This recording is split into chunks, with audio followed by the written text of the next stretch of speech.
Bien-aimés du Seigneur, loué soit Jésus-Christ. Dans notre découverte de notre livre saint, la Bible, nous avions abordé en introduction des considérations générales, les grandes subdivisions de la Bible, la question de l'inspiration, qui est l'auteur des écrits et comment il faut lire la Bible. Aujourd'hui, nous entrons déjà dans l'étude des livres. Il est vrai que nous vous avions conseillé, pour bien comprendre la Bible, de commencer par lire les évangiles. Nous allons commencer par l'Ancien Testament et le premier dossier de livre qui s'appelle le Pentateuque. Mais aujourd'hui, nous ferons une introduction de ces livres. Dites-moi, mon père, qu'est-ce que le Pentateuque? Le Pentateuque est la collection des 5 premiers livres que nous trouvons quand nous ouvrons notre Bible. Et le nom de cette collection, Pentateuque, vient justement du fait qu'il y a 5 livres, Penta et Teukos, qui sont les rouleaux de papyrus sur lesquels on écrivait. Vous savez que dans le temps, avant, il n'y avait pas de livres ficelés, donc on écrivait sur ces rouleaux de papyrus.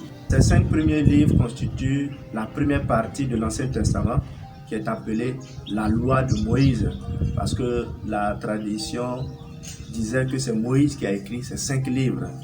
Bon, en réalité, tout dans ces livres n'est pas écrit par lui, mais il y a des parties qui sont de lui. Mais comme vous le savez, avant, pour donner de l'importance à ces écrits, on pouvait l'attribuer à une autorité. Donc, ces livres ont été écrits sous le sceau de l'autorité de Moïse. Donc, on les appelait la loi de Moïse. Et plus tard, on va les appeler tout simplement la loi, ce qui se dit en hébreu Torah. Donc, au début de la Bible des Juifs s'arrêtait à la Torah, c'est-à-dire les 5 premiers livres qui constituent le Pentateuque. Après, on va ajouter le livre des prophètes.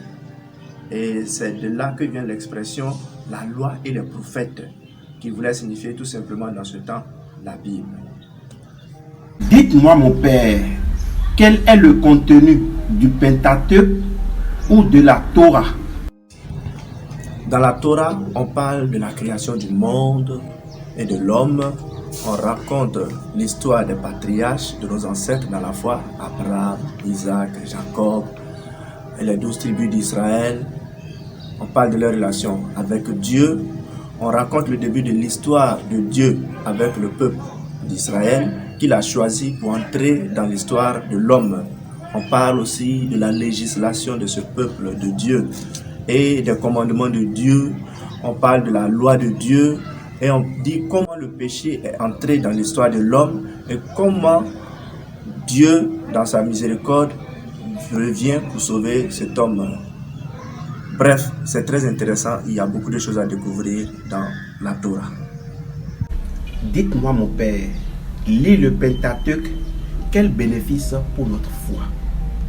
Dans le Pentateuque, on voit comment l'histoire du salut a commencé, comment Dieu vient chercher l'homme pour marcher avec lui. On apprend aussi dans le Pentateuque que le Seigneur a créé l'homme pour qu'il vive en communion intime avec lui, mais que l'homme s'est rebellé contre lui, contre Dieu, et qu'il a dû le juger en raison de son péché. Mais malgré tout cela, il n'a pas renoncé à l'humanité. Il a tout fait pour restaurer sa relation avec l'homme. Dans le Pentateuque, la Torah anticipe même la réconciliation ultime du peuple à Dieu, qui se fait par le sacrifice du Christ. Attention, ce dossier, le Pentateuque, ce dossier de livres, n'est pas une histoire, mais un document de foi qui conduit au point culminant qui est l'amour de Dieu manifesté pour l'homme et dans sa façon la plus concrète en Jésus-Christ. Ne me laisse pas prendre la poussière.